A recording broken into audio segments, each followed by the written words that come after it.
reporter David Mudoka, who's at INM Studios. David, good morning. The new administration is set to, the structure is rather taking shape right now. Bring us up to speed with that. Good morning, Fatia, and indeed the new administration of President William Ruto continues to take shape day by day, and actually one big ingredient to the very taking shape was that Executive Order number 1 of 2022 released by the head of state just last evening that actually spoke into a number of issues and a number of how power will be shared, especially within the William Ruto administration. And there has been some uncertainty, especially regarding the differences between the office of the Deputy President, Rigathi Gachagua, as well as the office of the Prime Cabinet Secretary nominee, and that is Musalia Mudavadi. And there were actually speculations that Mudavadi will have his office at the Harambee House Annex, that is just adjacent to the office of the President, and which traditionally belongs, or rather creates room for the office of the Deputy President. And then the Deputy President, that is the number 2 in the government, Rigathi Gachagua, will be headed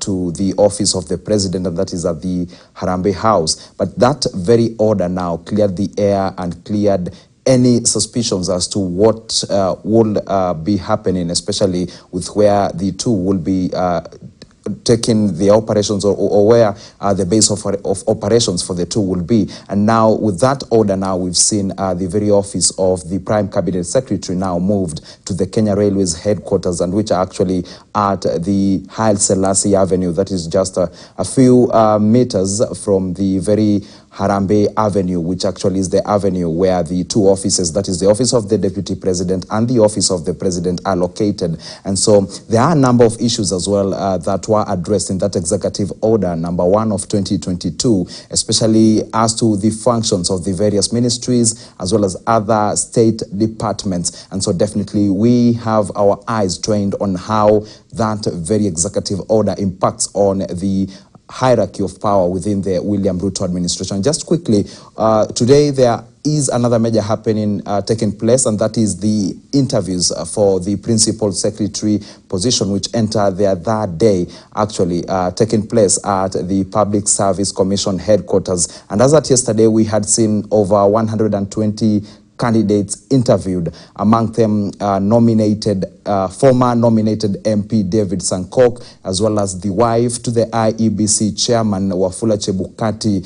And so today we have our eyes there as well, just to see who others will be turning up for the interviews, which will be taking place for up to 10 days. And so this is the third day that is meant to see the Public Service Commission sift through all 585 candidates and just come up with 49 principal secretary nominees, which will then, their names will be forwarded to the President, to President William Ruto for consideration for appointments. And so we have our eyes there. There are a number of notable names that have not been interviewed yet, including former Langata MP Nixon Korir, as well as former Kisii Deputy Governor, and was actually a senatorial candidate in the just concluded election, Joash Mangi, former Kitui gubernatorial candidate Jonathan Mweke, as well as other notable names, including even IEBC Commissioner Boyamolu, who is exiting. And so definitely the two are the major happenings as well, just coupled with the ongoing Meet the People tours of opposition leader Raila Odinga. And so we also have our eyes trained on his team just to see where he will be pitching camp next, and definitely just resuming his role in the trenches. Fatia. Right, David Mudoka there, just giving us an update on what's happening, of course, on the political scene. Now, Lamu Port has started operations once again as Oman's state-owned meat company kicks off shipment of livestock twice a month. Now, today, 17,000 cattle are expected to be shipped. Our reporter Tobias Chanji is there for us and now joins me with the latest. Good morning, Tobias. Very good morning, Fatia. Indeed, we are at the Lamu Port, and just behind me, that is MV Banyas 1 that has just docked here, ready to ship the livestock totaling 17,000, especially sheep, goats and also cattle. Remember that since inception, the Lamu Port has seen 12 ships. That was in 2021 that has seen 12 ships docking at this particular port. Remember that these were supposed to be transshipment port.